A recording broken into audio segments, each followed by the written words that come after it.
विविध भारती की स्वर्ण जयंती पर एक जलसा। हर हफ्ते बीते हुए लम्हों को फिर ढूंढ लाने का नायाब मौका।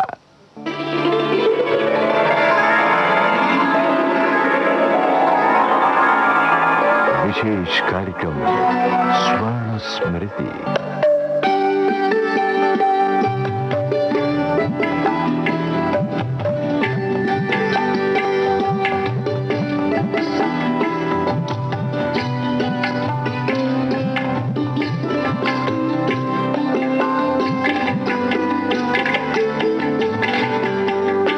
नमस्ते दोस्तों, मैं हूं आपकी रेडियो सखी ममता सिंह।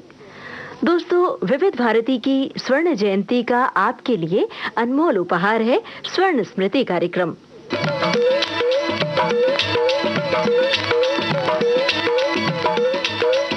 दोस्तों, लोकगीतों में अपने देश की संस्कृति और परंपरा होती है। गांव की मिट्टी की सोंधी खुशबू मिलती है लोकगीत में। जिस प्रदेश का लोकगीत हम सुनते हैं, एक पल के लिए हम उस जगह पर पहुंच जाते हैं, क्योंकि वहां के रीति रिवाज छिपे होते हैं एक लोकगीत में। बहरहाल, सुनिए ये बुंदेलखंडी लोकगीत पुष्पा जौहरी और साथियों के स्वरों में।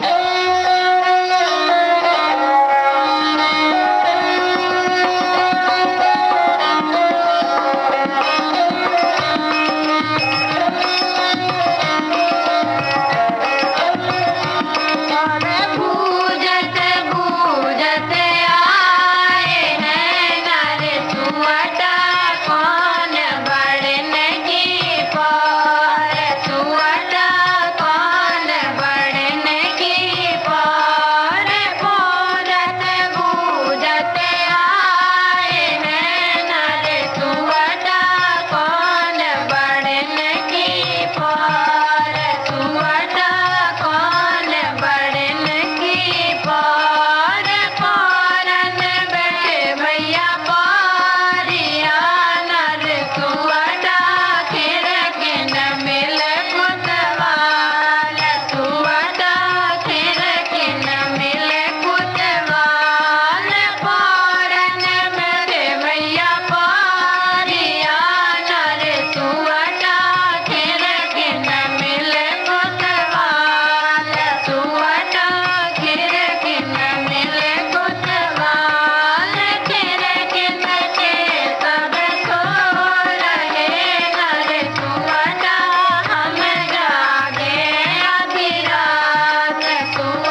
पुष्पा जौहरी और साथियों के स्वरों में आप सुन रहे थे ये बुंदेलखंडी लोकगीत। दोस्तों, तरक्की पसंद उर्दू शायरी के एक नामचीन शायर रहे हैं अली सरदार जाफरी। जाफरी साहब ने दुनिया के तमाम गरीबों और मजलूमों को अपनी शायरी का हिस्सा बनाया।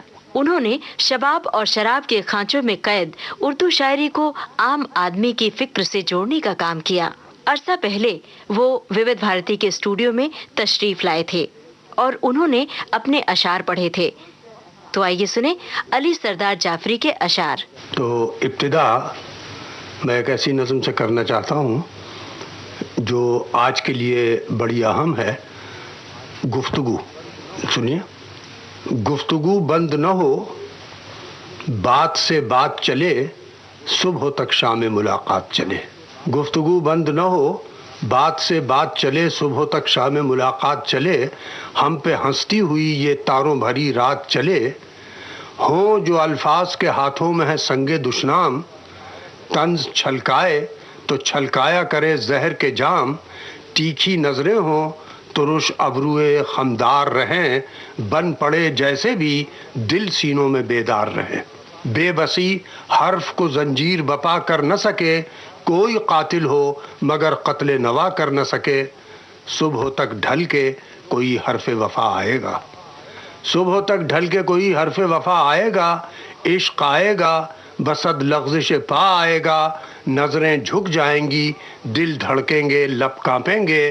खामोशी बोसे लब बन के महक जाएगी। सिर्फ गुंचों के चटकने की सदा आएगी, सिर्फ गुंचों के चटकने की सदा आएगी। और फिर हर्फ नवा की न ज़रूरत होगी, चश्मो अबरू के इशारों में मोहब्बत होगी। नफ़रत उठ जाएगी, मेहमान मुरव्वत होगी। हाथ में हाथ लिए सारा जहां साथ लिए, तोहफ़े दर्द लिए, प्यार की सौगात लिए। रेगज़ारों से अदावत के गुज़र जाएंगे, खून के दरियाओं से हम पार उतर जाएंगे। गुफ्तगू बंद न हो, बात से बात चले, सुबह तक शाम मुलाकात चले। हम पर हंसती हुई ये तारों भरी रात चले।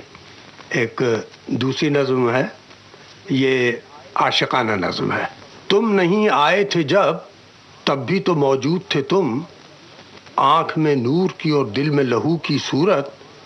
दर्द की लौ की तरह, प्यार की खुशबू की तरह, बेवफा वादों की दिलदारी का अंदाज लिए। तुम नहीं आए थे जब, तब भी तो मौजूद थे तुम। आँख में नूर की और दिल में लहू की सूरत। दर्द की लौ की तरह, प्यार की खुशबू की तरह, बेवफा वादों की दिलदारी का अंदाज लिए। और तुम नहीं आए थे जब, तब भी तो तुम आए थे। तुम नहीं आए थे जब, तब भी तो तुम आए थे। रात के सीने में मेहताब के खंजर की तरह, सुबह के हाथ में खुर्शीद के सागर की तरह, शाखे खूरंगे तमन्ना में गुले तर की तरह। और तुम नहीं आओगे जब, तब भी तो तुम आओगे। तुम नहीं आओगे जब, तब भी तो तुम आओगे।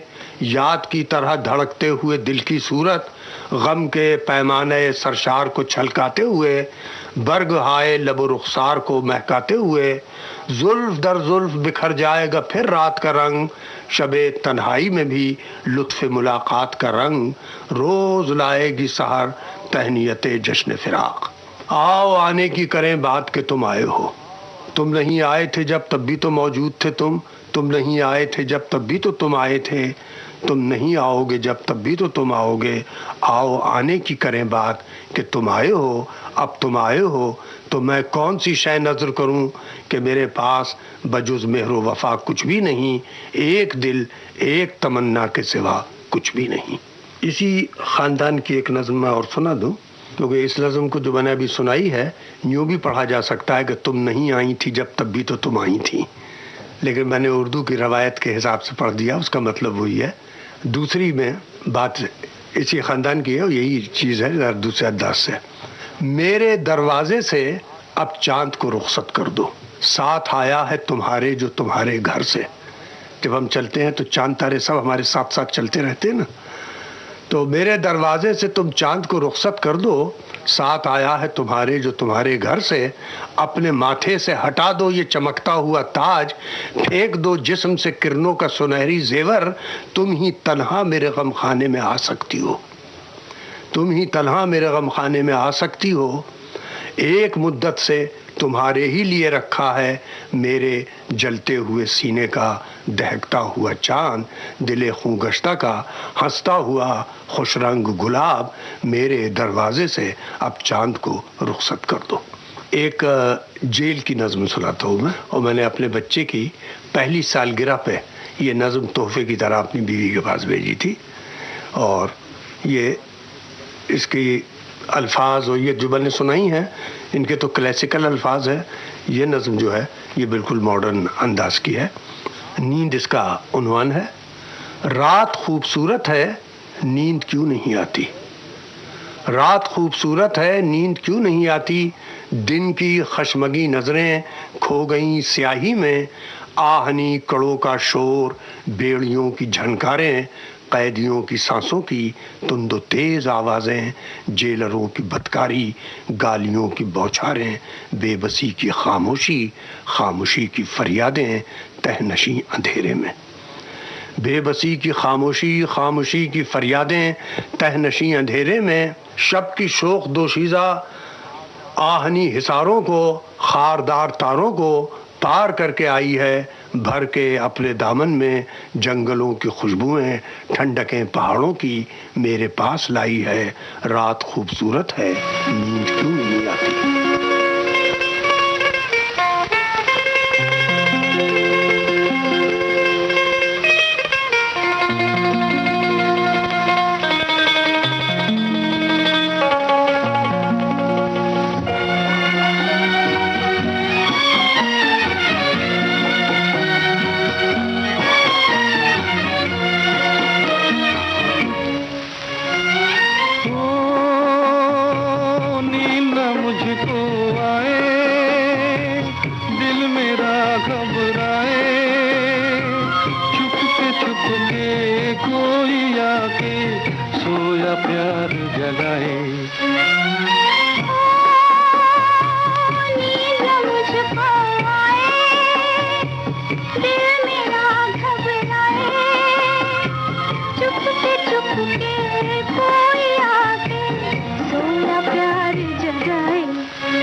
संसार है सोया हुआ संसार, सोया हुआ संसार है सोया हुआ संसार, मैं जागूं यहाँ तू जागे वहाँ, एक दिल में दर्द दबाए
ये रात की तस्वीर है, रात का सरापा, कि नीलगूं जवां सीना, नीलगूं जवां सीना, नीलगूं जवां बाहें, कहकशां की पेशानी, नीम चांद का जूड़ा, मखमली अंधेरे का पैरान लरसता है।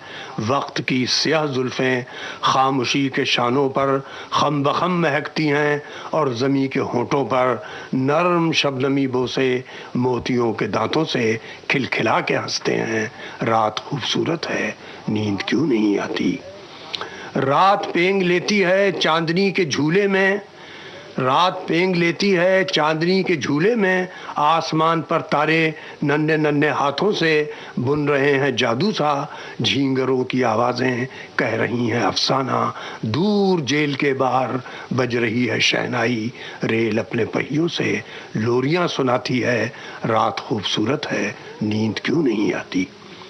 रोज रात को यूं ही नींद मेरी आंखों से बेवफाई करती है, रोज रात को यूं ही नींद मेरी आंखों से बेवफाई करती है, मुझको छोड़कर तन्हा जेल से निकलती है। बम्बई की बस्ती में मेरे घर का दरवाज़ा जाके खटखटाती है, एक नन्हे बच्चे की आँखड़ियों के बचपन में मीठे मीठे ख्वाबों का शहद घोल देती है, एक हंसी परी बनकर पालना हिलाती है, लोरियां सुनाती है। रात खूबसूरत है, नींद क्यों नहीं आती? ये एक नज़्म है, मेरा सफ़र। इस नज़्म में पूरा यानी कॉस्मिक डांस है जो हो रहा है हमारी इस पूरी कायनात में, कि चीज़ें पैदा होती हैं और फिर वो बदल जाती हैं, हम जिसे मरना कहते हैं कि मर जाती हैं, फिर वो नई शक्ल में आ जाती हैं। कबीर के मैं कुछ हिंदी के वो सुना दूँ लाइंस, उसके बाद ये नज़्म ज़्यादा आसानी से, कि वो ओमकार सबे कोई सिरजे, राग स्वरूपी अंग, निराकार निर्गुण अविनाशी, करवाही को संग, नाम निरंजन नैनन मध्य नाना रूप धरंत, निराकार निर्गुण अविनाशी, अपार अथाह अंग, महासुख मगन भोय नाचे, उपजय अंग तरंग। और ये हमारे जलालुद्दीन रूमी ने, उन्होंने कहा कि हम जो सब्जा बारहा रोई रहा है, मैं इस दुनिया में घास की तरह बार बार उगा हूँ। तो इस नज़्म का नाम है, उन्वान है मेरा सफ़र। फिर एक दिन ऐसा आएगा, आँखों के दिए बुझ जाएंगे, हाथों के कबल कुम्हलाएंगे और बरगे ज़बां से नुत्क़ सदा की हर तितली उड़ जाएगी। एक काले समंदर की तह में कलियों की तरह से खिलती हुई, फूलों की तरह से हंसती हुई सारी शक्लें खो जाएंगी, खून की गर्दिश, दिल की धड़कन, सब रागनियाँ सो जाएंगी। और नीली फ़ज़ा की मखमल पर हंसती हुई हीरे की ये कनी, ये मेरी जन्नत मेरी ज़मीं, इसकी सुबहें इसकी शामें बेजाने हुए बेसमझे हुए एक मुश्त गुबारे इंसान पर शबनम की तरह रो जाएंगी। हर चीज़ भुला दी जाएगी, यादों के हंसी बुतखाने से हर चीज़ उठा दी जाएगी, फिर कोई नहीं ये पूछेगा सरदार कहाँ है महफिल में, फिर कोई नहीं ये पूछेगा सरदार कहाँ है महफिल में। लेकिन मैं यहाँ फिर आऊँगा, लेकिन मैं यहाँ फिर आऊँगा, बच्चों के दहन से बोलूँगा, चिड़ियों की ज़बान से गाऊँगा, जब बीज हंसेंगे धरती में और कोपलें अपनी उंगली से मिट्टी की तहों को छेड़ेंगी, मैं पत्ती पत्ती कली कली अपनी आँखें फिर खोलूँगा, सरसब्ज हथेली पर लेकर शबनम के कतरे तोलूँगा, मैं रंगे हिना आहंग गज़ल अंदाज़े सुखन बन जाऊँगा, मैं रंगे हिना आहंग गज़ल अंदाज़े सुखन बन जाऊँगा। जाड़ों की हवाएं दामन में जब फसलें ख़ज़ां को लाएंगी, रहरों के जमा कदमों के तले सूखे हुए पत्तों से मेरे हंसने की सदाएं आएंगी, सूखे हुए पत्तों से मेरे हंसने की सदाएं आएंगी। धरती की सुनहरी सब नदियां, आकाश की नीली सब झीलें हस्ती से मेरी भर जाएंगी और सारा ज़माना देखेगा हर किस्सा मेरा अफसाना है, हर आशिक है सरदार यहाँ, हर माशूक़ा सुल्ताना है। और सारा ज़माना देखेगा हर किस्सा मेरा अफसाना है, हर आशिक है सरदार यहाँ, हर माशूक़ा सुल्ताना है। मैं एक गुरेज़ा लम्हा हूँ अय्याम के अफ़सू खाने में, मैं एक गुरेजा लम्हा हूँ अय्याम के अफसू खाने में, मैं एक तड़पता कतरा हूँ मसरूफ़ सफ़र जो रहता है माजी की सुराही के दिल से मुस्तकबिल के पैमाने में। मैं सोता हूँ और जागता हूँ और जाग के फिर सो जाता हूँ, सदियों का पुराना खेल हूँ मैं मर के अमर हो जाता हूँ। ये एक नज़्म सुना रहा हूँ आप, आज की इस महफिल की आखिरी नज़्म। और हमें दो हिसाब देने पड़ते हैं, एक हिसाब मरने के बाद और एक हिसाब इस दुनिया में। इसका नाम है दौलत दुनिया का हिसाब। तुम के हो मोहतसिबे सीमो ज़रो लालो गोहर, तुम के हो मोहतसिब हिसाब लगाने वाले, तुम के हो मोहतसिबे सीमो ज़रो लालो गोहर, हमसे क्या मांगते हो दौलत दुनिया का हिसाब। चंद तस्वीरें बुतां, चंद हसीनों के खुतूत, चंद ना करदा गुनाहों के सुलगते हुए ख्वाब। तुम के हो मोहतसिबे सीमो ज़रो लालो गोहर, हमसे क्या मांगते हो दौलत दुनिया का हिसाब। चंद तस्वीरें बुतां, चंद हसीनों के खुतूत, चंद ना करदा गुनाहों के सुलगते हुए ख्वाब। हाँ मगर अपनी फ़कीरी में गनी हैं हम लोग, दौलते दर्द जिगर, दौलते दर्द दिलो दर्द जिगर रखते हैं। खुश्क ये लब है तो क्या दीदा तर रखते हैं। अपने कब्ज़े में नहीं अतलस व संजाब व सुमूर, जिस्म पर पैरहने शम्स व कमर रखते हैं। घर तो रोशन नहीं अलमास के फानूसों से, कसर व ऐवा पे जो बरसें वो शरर रखते हैं। जो ज़माने को बदल दे वो नज़र रखते हैं। इस खजाने में से जो चाहो उठा ले जाओ, इस खजाने में से जो चाहो उठा ले जाओ, और बढ़ जाता है ये माल जो कम होता है। हम पर तो रोज़ ज़माने का करम होता है, शाखे गुल बनता है जब हाथ कलम होता है। तो दोस्तों, ये थे अली सरदार जाफरी के अशार। इसकी रिकॉर्डिंग हुई थी 90 के दशक में विविध भारती के स्टूडियो में। और अब स्वर्ण स्मृति कार्यक्रम में आपको सुना रहे हैं कमलेश बख्शी की लिखी ये लघु कथा कंधा बतलाया।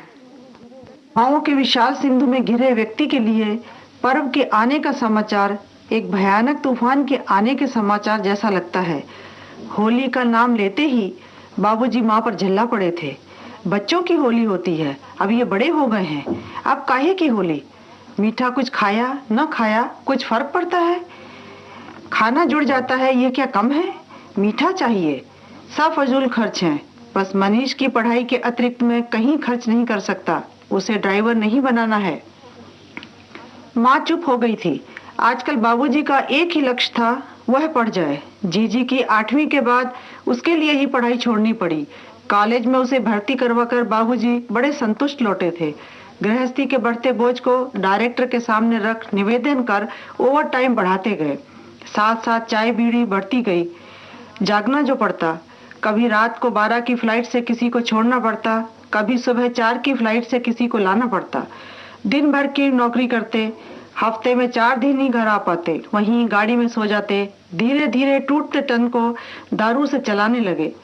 दारू बढ़ती गई, चाय रोटी छूटती गई। कहते भूख मर गई। एक एक कौर पानी के गिलास से ठेलते। अनिद्रा के शिकार छत देखते, बीड़ी सुलगती बुझती रहती। उसे देखकर बहुत तकलीफ होती।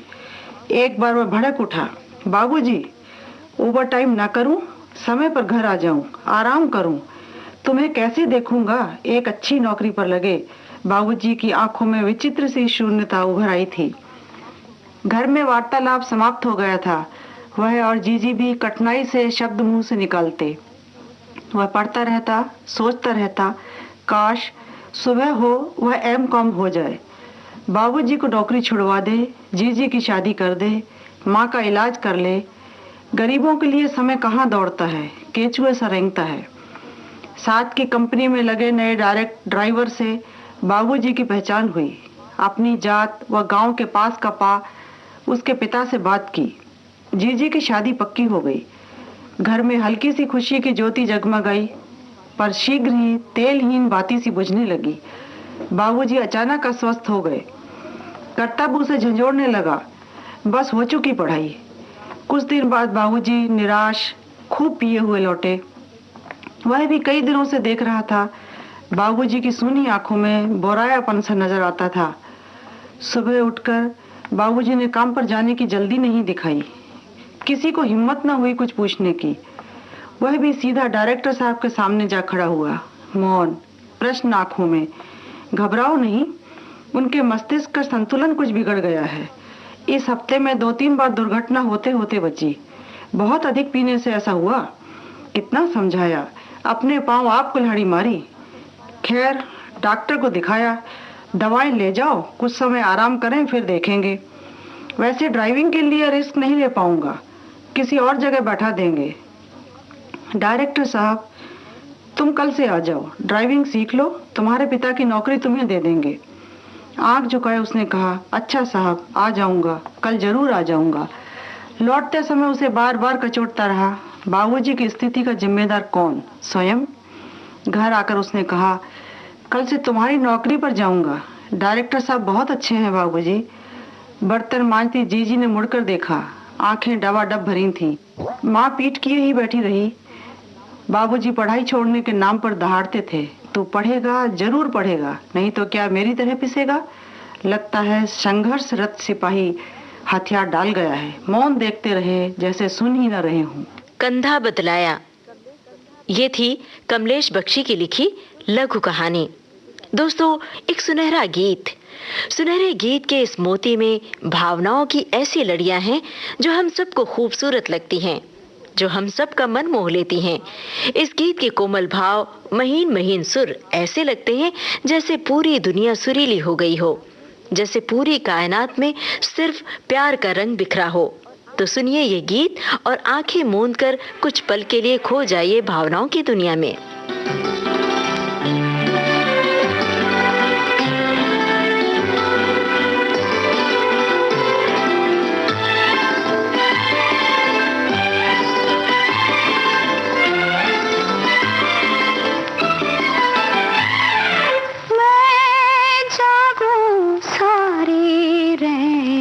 सजन तुम सो जाओ, सो जाओ, सो जाओ।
ये अनमोल रचना साहिल लुधियानवी की थी। संगीतकार थे सी रामचंद्र। बहू रानी फिल्म का ये मीठा सा गीत आपको कभी कभार ही सुनने को मिलता होगा। सुनहरी यादों के सफर में हम विविध भारती के खजाने से ऐसे मोती पेश करते हैं जो आपके लिए बेशकीमती साबित हों। हास्य नाटिका प्रेम रोगों का अस्पताल, लेखक हैं वीरेंद्र कश्यप और निर्देशक राजेश्वर नाथ। माय स्वीट हार्ट, तुमने अपने ताज़ा खत में मुझे ब्लेम दिया है कि मैं लंदन पहुंचते ही तुम्हें भूल गया, और इस तरह तुम बहुत जल्दी, मेरा मतलब है 4 शब्दों में, तुमने ये साबित करने की कोशिश की है कि मैं बेवफा हूँ। ठीक, काश तुम इम्पार्शल होकर विद ए कूल माइंड सोच सकती कि मैं तुम्हें किस कदर चाहता हूँ। मैं नहीं चाहता कि मैंने अच्छी तरह सोचा। अरे आप कौन हैं? एक लड़की तो मैं भी देख रहा हूँ, लेकिन आप ही डॉक्टर प्रेम है ना, लव लेटर स्पेशलिस्ट, यानी प्रेम पत्र विशेषज्ञ? जी हाँ, बिल्कुल वही हूँ। आपने बाहर मेरे नाम और डिप्लोमा का कोई बोर्ड नहीं पढ़ा? क्यों नहीं, तभी तो अंदर आई हूँ। पूछा तो इसलिए कि पूछना ठीक रहता है। नहीं, मुझे हंसना नहीं चाहिए। मेरी जिंदगी तो रोने के लिए बनी है। रोते रोते गुजर गई रात। देखिए, नहीं, एक स्पेशलिस्ट के सामने आप इस कदर मायूस ना होइए मिस तो मिस किरण। ओफो, आप अभी तक खड़ी हुई हैं? Please sit down. जी हाँ, तो मिस किरण, मैं ये कह रहा था कि आप अपनी परेशानी मुझे बताइए। देखिए, मेरी कंसल्टेशन फी 10 रुपए है। जी हाँ, आप निश्चिंत रहिए। अब तक आपकी रातें रोते रोते गुजरी हैं, अब सोते सोते यानी चैन से गुजरेंगे। ऐसा न कहिए डॉक्टर, इस सोने के कारण ही तो मेरा उससे झगड़ा हुआ है। आज 2 साल से मैं उसे मनाने की कोशिश कर रही हूँ, लेकिन वो माश के आटे की तरह बैठा हुआ है। मिस किरण, डोंट लूज करेज, जरा हौसला रखिए। ये लीजिए रुमाल, आंसू पहुंच डालिए। जी हाँ, इसमें आंसू अच्छी तरह जज्ब होते हैं, इसीलिए 500 रुमाल मंगा लिए थे। लाइए चवन्नी दीजिए। और हाँ, अपनी डिटेल भी, यानी बीमारी की डिटेल भी दीजिएगा। लेकिन एक सेकंड ठहरिए, मैं सारा ब्यौरा लिखना चाहूंगा। आप मेरे सवालों के जवाब देते रहिए मिस किरण। तो आपको कितने दिन पहले प्रेम का ये रोग शुरू हुआ था? झिझकिए नहीं, you are sitting before a specialist. जी, ये को 2 साल पहले। 2 साल पहले। प्रेमी की उन दिनों उम्र क्या थी? लगभग 25 साल। ठीक। ये प्रेम किस तरह शुरू हुआ था? लड़ाई से। मिस किरण, एक बात बताइए, वर्ल्ड वार से या किसी छोटी मोटी वार या बैटल से? जी नहीं, वो तो आपसे झगड़ा था मेरे और तुम्हारे प्रेमी के बीच। Good, very good. किस तरह शुरू हुआ था ये झगड़ा? एक दिन मैं जब लोकल ट्रेन से सफर कर रही थी, उस दिन मैंने उसे पहले देखा। वो मेरी बगल में बैठे बुरी तरह ऊँघ रहा था। नींद के हमले उस पर हो रहे थे। 10 मिनट के अंदर ही 3 बार उसका सिर मेरे कंधे से टकराया। 3 बार? मैंने नोट कर लिया। मैंने पहली बार उसे चेतावनी दी, दूसरी बार मैंने उसका कान पकड़कर उसे सीधा बैठा दिया, और तीसरी बार मुझे उसके गाल पर तमाचा मारना पड़ा। तमाचा? ये भी नोट कर लिया। लेकिन तमाचा खाकर उसने कहा, मैं अपनी नींद के कारण बहुत शर्मिंदा हूँ। मुझे तमाचा मारने से कहीं आपके हाथ मोच तो नहीं आई? उस वक्त से आज तक मुझे दुख होता है। मैंने उसके तमाचे क्यों मार दिया? देखिए मिस किरण, रुमाल का इस्तेमाल कीजिए। देखिए, लाइए चवन्नी, ये रुमाल लीजिए। फिर मैंने उससे माफी मांगी। उसने मेरा पता नोट किया, मैंने उसका। और मैंने भी नोट कर लिया। फिर हम मिलते रहे, कभी पिक्चर हॉल में तो कभी लाइब्रेरी में, कभी रेस्टोरेंट में तो कभी गार्डन में। लेकिन अब 2 साल से वो मुझसे नहीं मिलना चाहते डॉक्टर। मैं बराबर कोशिश करती आ रही हूँ। समझा। अच्छा मिस किरण, वो देखिए आपकी दाहिनी आंख से आंसू टपकने की तैयारी कर रहा है। पहुँच लीजिए रुमाल से। एक चवन्नी दीजिए। कल दे दूंगी। नोट कर लिया। अच्छा, तो हाँ, इसके बाद फिर कभी झगड़ा हुआ आप और आपके प्रेमी के बीच? पूरा ब्यौरा दीजिए। जी हाँ डॉक्टर साहब, उसके बाद जो झगड़ा हम दोनों के बीच हुआ, वही हमारा अंतिम झगड़ा था। एक दिन मेरे साथ पिक्चर देखने गया। मैं पिक्चर देखती रही और वो सोता रहा। उसी दिन मैं उससे बुरी तरह झगड़ पड़ी। और आज 2 साल हो गए वो मेरी तरफ देखता भी नहीं है डॉक्टर। मिस करण रुमाल का इस्तेमाल कीजिए, एक चवन्नी दीजिए। कल दे दूंगी। हाँ तो बताइए, उसे साग सब्जियों में कौन सी चीज ज्यादा पसंद है? जी मिर्च। मिर्च हरी या लाल? हरी मिर्च, ठीक ठीक। इसी तरह फल के बारे में बताइए। जी केला। केला, ठीक। कलकत्ते का चिनिया या बंबई का हरी छाल का? हरी छाल का। हरी छाल का, गुड गुड। लीजिए मिस करण, आप बहुत जल्द ही अपने प्रेमी को पा जाएंगी। अच्छा, आपने उसे कोई पत्र भी लिखा है आज तक? हाँ डॉक्टर, बहुत से लिख चुकी हूँ। आप उन पत्रों के शुरू में क्या संबोधन देती थी और आखिर में क्या लिखती थी? झिझकिए नहीं। मैं मेरे अपने और आखिर में तुम्हारी अपनी। इसी वजह से आपका केस बिगड़ा है। देखिए, प्रेमी को इस तरह 17वीं और 18वीं शताब्दी में लिखा जाता था। आज साइंस का जमाना है। एक खेल है जान। देखिए मिस करण, आप उधर उस कैबिन में बैठकर मैगजीन पढ़िए। मैगजीन में मेरा लिखा एक लेख है, सच्चा प्रेम कैसा हो। मैं तब तक इस नए मरीज को अटेंड करता हूँ। आइए आइए आइए आइए। मैं बैठ सकता हूँ डॉक्टर? श्योर श्योर, जी हाँ, फरमाइए, आप अपना कष्ट बताइए। डॉक्टर, मेरी प्रेमिका मुझे 2 साल से 2 साल से रुला रही है। डॉक्टर, जब मैं हंसता हूँ तो वो रोती है और जब मैं रोता हूँ तो वो हंसती है। नोट कर लिया सिम्पटम्स। क्योंकि हंसते हुए मुझे अपनी प्रेमिका के मोतियों जैसे दांत बहुत अच्छे लगते हैं डॉक्टर, इसीलिए मैं अक्सर रोता रहता हूँ ताकि वो हंसती रहे। ठीक ठीक ठीक। अच्छा मिस्टर, आपका प्रेम यानी आपको प्रेम का ये रोग हुए कितने दिन हो गए? डॉक्टर, प्रेमियों को ऐसी बातों का होश कहाँ रहता है। समझा। अच्छा, उन्हें खाने में क्या पसंद है? ठंडा पीना पसंद करती हैं या गर्म? डॉक्टर, उनके बारे में मैं क्या जानूं? हाँ, अगर मेरे बारे में जानना चाहें तो बताता हूँ। खूने दिल पीने को और लहते जिगर खाने को ये दवा मिलती है जाना। देखिए मिस्टर, अगर आप मेरी बातों का उल जरूर जवाब देंगे तो मैं आपका इलाज नहीं कर सकूंगा। मैं पूछ रहा हूँ, आपकी प्रेमिका क्या खाती हैं? डॉक्टर साहब, सुबह के वक्त हवा और शाम को छूटी कसमें, वो भी मेरे सर की। अच्छा, सुनिए, उन्हें फूल कौन सा पसंद है? मुझे तो वो डैम फूल बताती है। कौन सा फूल? डैम फूल। डैम फूल। सुनिए, आपको उनसे बिछड़े कितने दिन हुए? डॉक्टर साहब, आधा घंटा गुजर चुका है। आधा घंटा। आधा घंटा? हाँ डॉक्टर, सिर्फ आधा घंटा? आप बिल्कुल ठीक है मिस्टर, आपको यहाँ आने की कोई जरूरत नहीं। हाय मोहब्बत, हाय जमाना, तूने भी क्या क्या रंग दिखाए।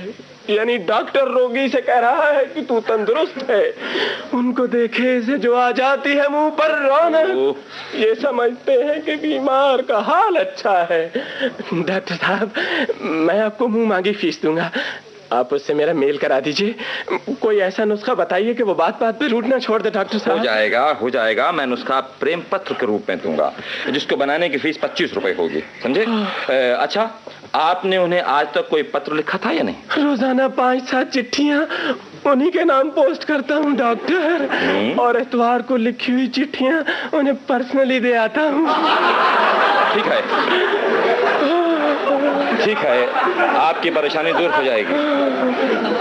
देखिए, आपका पत्र मुझे लाल और बैंगनी स्याही से लिखना पड़ेगा। जी हाँ, स्याही की कीमत 5 रुपए। जी जी, खाते में लिख लीजिए। पर ये तो बताइए, क्या आपका बनाया हुआ मजमून वाकई उससे मेरा झगड़ा खत्म कर देगा? डॉक्टर साहब, कमाल करते हैं मिस्टर, मेरे और मेरी वाइफ के बीच 6 साल तक चले झगड़े को मैंने सिर्फ एक पत्र से अंत कर दिया था। आज वो हर जन्मदिन पर मुझे तोहफे भेजती है। आखिर मैंने तुम्हें ढूंढ ही लिया ना। अब कहाँ जाओगे बचकर? घर के जिम्मेदारी से भागते चलते? अरे मेरी टाई तो छोड़ो। अरे सुनो तो। अरे लीजिए, टाई तो छोड़िए इनकी। आपका पति और पत्नी के मामले में बोलने का कोई हक नहीं। ओह अच्छा, अरे छोड़ो ना, ये आपके पति देव हैं। किरण, किरण आई। किरण, इनकी पत्नी आ गई है। चलो घर चलें। ये क्या है? आप यानी तुम किरण को कैसे जानते हो? जैसे आपकी धर्म पत्नी आपको जानती है। जी, तो क्या आप दोनों पति पत्नी हैं? जी हाँ। हम दोनों इधर से गुजरे तो आपके नाम और डिप्लोमा का बोर्ड पढ़ा। भाग जाओ यहाँ से, मैं कहता हूँ भाग जाओ यहाँ से। आपसे मिलने की इच्छा हुई ताकि आपसे प्रेम पत्र। भाग जाओ यहाँ से।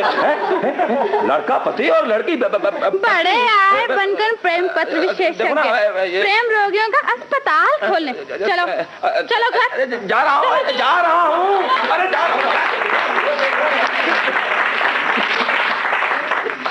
प्रेम रोगों का अस्पताल। अभी आप सुन रहे थे ये हास्य नाटिका। लेखक थे वीरेंद्र कश्यप और निर्देशक राजेश्वर नाथ। हमें उम्मीद है दोस्तों कि इस नाटिका ने आपको हंसाया होगा, गुदगुदाया होगा। नाटिका के बाद अब जरा कविता की बात हो जाए। दोस्तों, माया गोविंद कुशल अभिनेत्री तो हैं ही, साथ ही साथ उन्होंने कुछ फिल्मी और गैर फिल्मी गाने भी लिखे। अरसा पहले वो विविध भारती के स्टूडियो में आई थी और उन्होंने काव्य पाठ किया था। वही काव्य पाठ हम विविध भारती के खजाने से आपके लिए खोज कर लाए हैं। तो चलिए सुने माया गोविंद के छंद उन्हीं के स्वर में, जिसमें कृष्ण राधा का चित्रण है। राधा के श्रृंगार पे एक छंद प्रस्तुत कर रही हूँ। मांग भर बिंदिया लगाई जब राधिका ने, मांग भरी बिंदिया लगाई जब राधिका ने, लागे जैसे भोर वाला सूरज है झोरी में। मांग भर बिंदिया लगाई जब राधिका ने, लागे जैसे भोर वाला सूरज है झोरी में। और कजरा लगावे तो या लागे के समुंदर में मछली फंसाए लई मछुओं ने डोरी में।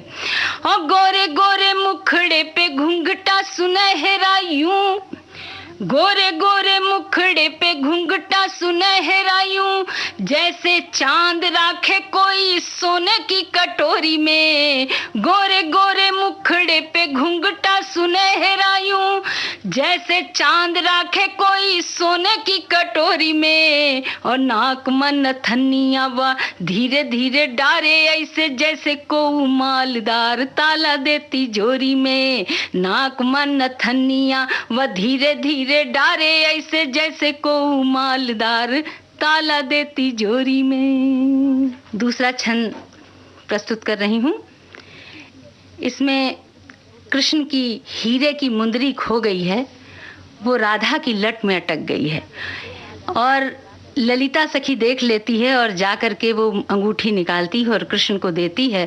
कृष्ण वो हीरे की मुंदरी पा के क्या इनाम देते हैं और इनाम पाने के बाद वो गोपी क्या कहती है, यही इस छंद में कहा गया है। मुंदरी उलझ गई राधिका की लट बीच, ढूंढत फिरत श्याम अपनी मुंदरिया। मुंदरी उलझ गई राधिका की लट बीच, ढूंढत फिरत श्याम अपनी मुंदरिया। तो ललिता ने पाए लई मुंदरी सहेज लई, और श्याम जू को जाए दई हीरे की मुंदरिया। तो बोली ठिलाए कछु भेंट तो निकारो श्याम, बोली ठिलाए कछु भेंट तो निकारो श्याम। तो बोले श्याम चूमी ले ओ मोरिया अंगुरिया। तो चूमत हंसत जात ललिता कहत जात, कि राम करे खोए जाए तोरी अब बसुरिया, राम करे खोए जाए तोरी अब बसुरिया। इसी तरह का एक और छंद सेवा में प्रस्तुत कर रही हूँ कि राधा और कृष्ण दोनों कालिंदी के किनारे बैठे हैं, यमुना किनारे, और दोनों एक दूसरे में खो गए हैं। तो देखिए क्या दृश्य बनता है कि कारी कालिंदी के कूल विराजत, राधा गोविंद दो दृग जोरे। कारी कालिंदी के कूल विराजत, राधा गोविंद दो दृग जोरे। और गोरी को गाल रहे संवलाए, और श्याम को गाल लगे तनी गोरे। गोरी को गाल रहे संवलाए, और श्याम को गाल लगे तनी गोरे।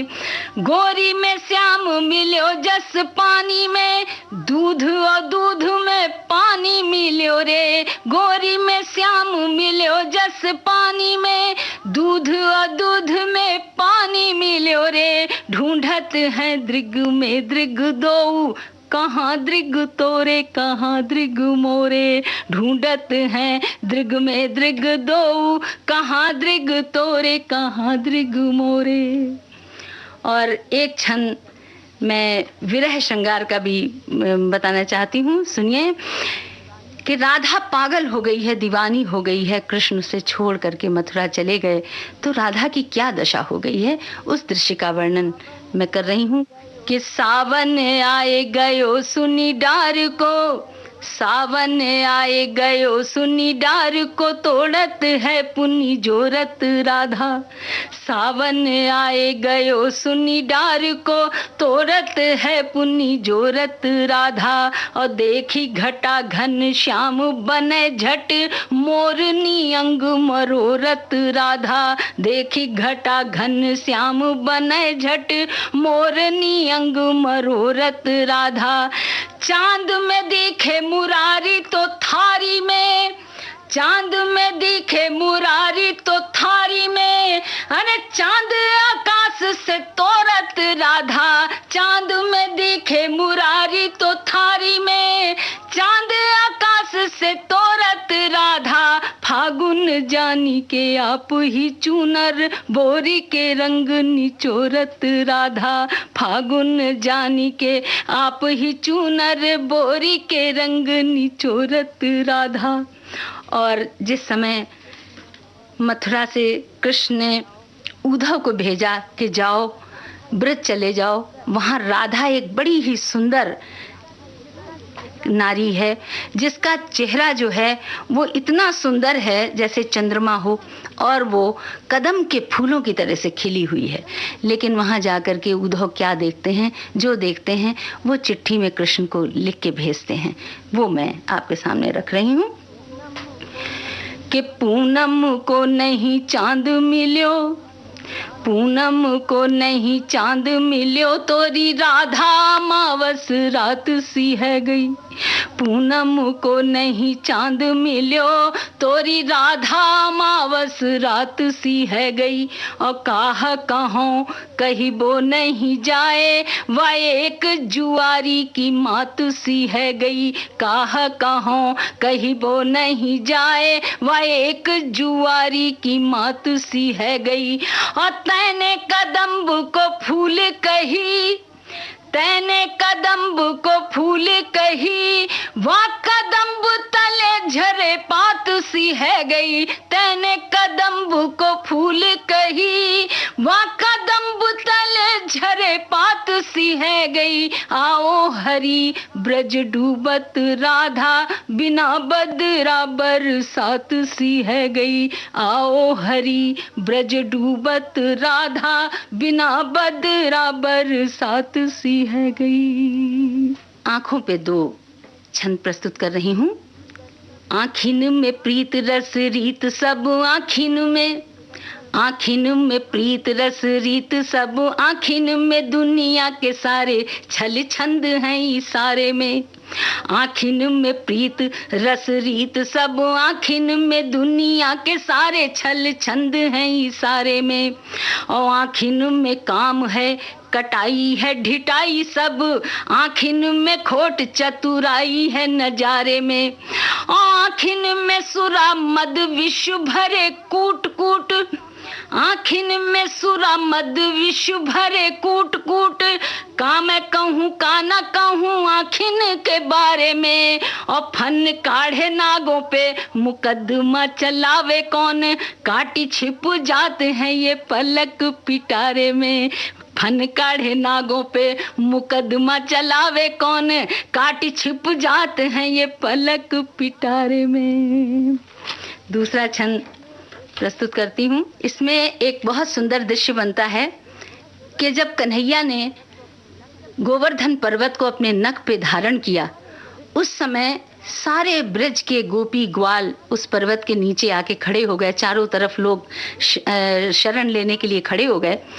तो राधिका के बड़े बड़े नेत्र देख करके यशोदा एकदम से क्या बोली, ये बात मैंने इस छंद में कही है और बिल्कुल अलग इसका एक दृश्य बनता है। देखें कितना सुंदर वर्णन बन पड़ा है। मैं सुना रही हूँ कि इंद्र के कोप से बचाए लीनी ब्रज भूमि, इंद्र के कोप से बचाए लीनी ब्रज भूमि, गोकुल के वासी गिरी छाया में खड़े हैं री। यशोदा कह रही हैं राधा से, इंद्र के कोप से बचाए लीनी ब्रज भूमि, गोकुल के वासी गिरी छाया में खड़े हैं री।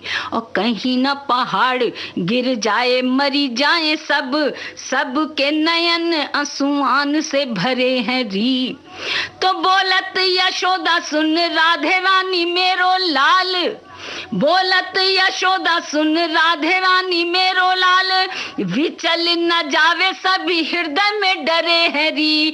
चंचल चपल मधुमाते नैन मूंद राखी, जब लो कन्हाई गिरी नख पे धरे हरी। चंचल चपल मधुमाते नैन मूंद राखी, जब लो कन्हाई गिरी नख पे धरे हरी। तो दोस्तों, ये था माया गोविंद का काव्य पाठ। और दोस्तों, स्वर्ण स्मृति कार्यक्रम के अंतिम पन्ने पर लिखी गई है एक बाल कहानी सच्ची कमाई।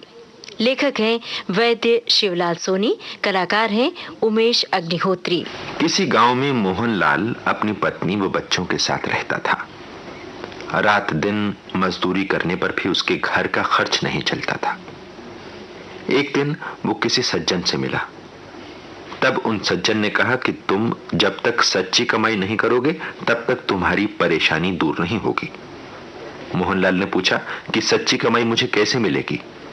तब सज्जन ने बताया कि तुम सुजाता शहर में जाओ, वहां राजा राम जी, सौभागमल जी 2 भाई रहते हैं। ये दोनों भाई काश्तकारी कर सच्ची कमाई करते हैं। उनके यहाँ काम करके तुम सच्ची कमाई कर सकते हो। सज्जन की बात मानकर मोहनलाल सुजाता शहर को चल दिया। वहां पहुंचकर वह सर्वप्रथम छोटे भाई से आया हूं। तब सेठ राजा राम जी ने कहा, भाई बात तो सत्य है, किंतु जिस उद्देश्य से तुम आए हो उतनी सच्ची कमाई इस वर्ष मेरे यहाँ नहीं है, इसलिए तुम हमारे बड़े भाई सौभागमल जी से मिलो। मोहनलाल सेठ सौभागमल के पास गया। सेठ ने कहा, भाई हमारे यहाँ सच्ची कमाई है, तुम नौकरी करना चाहते हो तो शौक से करो, किंतु यहाँ नौकरी में अन्न वस्त्र के बाद प्रतिवर्ष सिर्फ 4 आने मिलेंगे। मोहनलाल ने सच्ची कमाई की परीक्षा के हेतु नौकरी स्वीकार कर ली।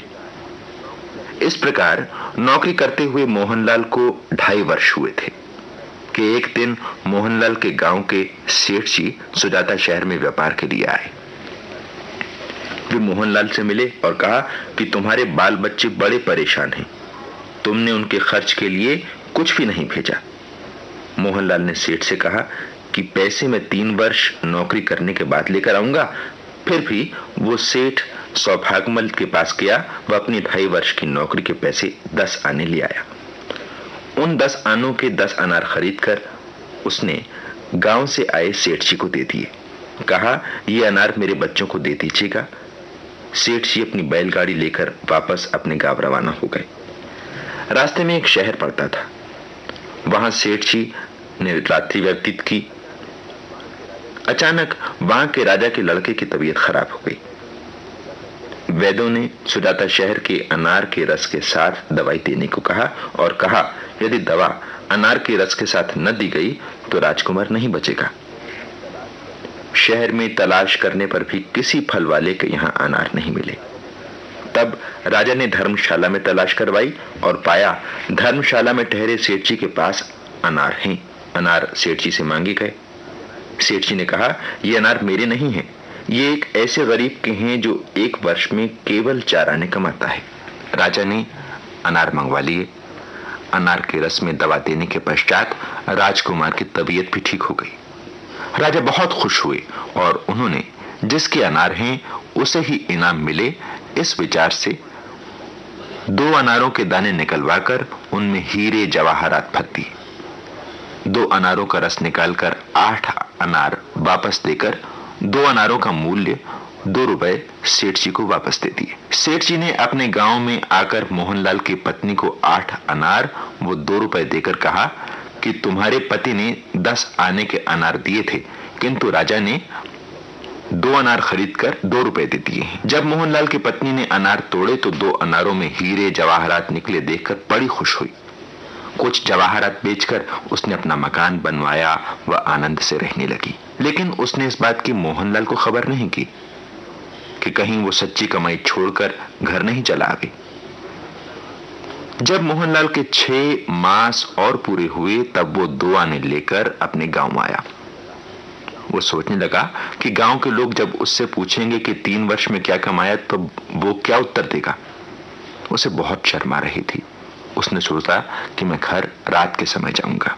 लेकिन जब वो अपने गांव पहुंचा तो उसने क्या देखा कि उसकी टूटी टपरिया के स्थान पर एक मकान बना हुआ है।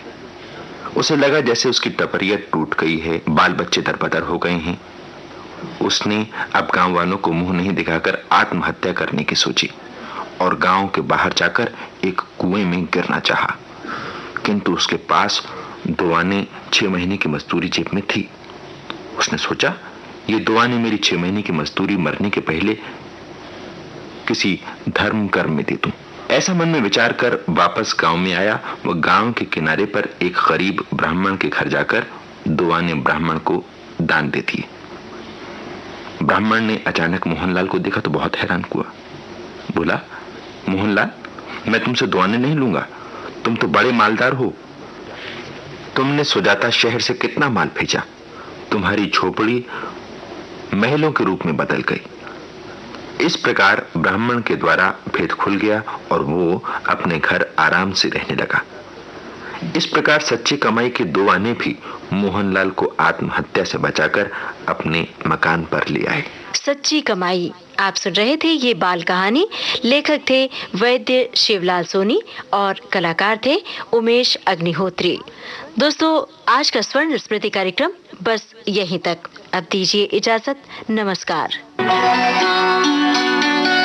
स्वर्ण स्मृतियों का ये सिलसिला आज यहीं तक।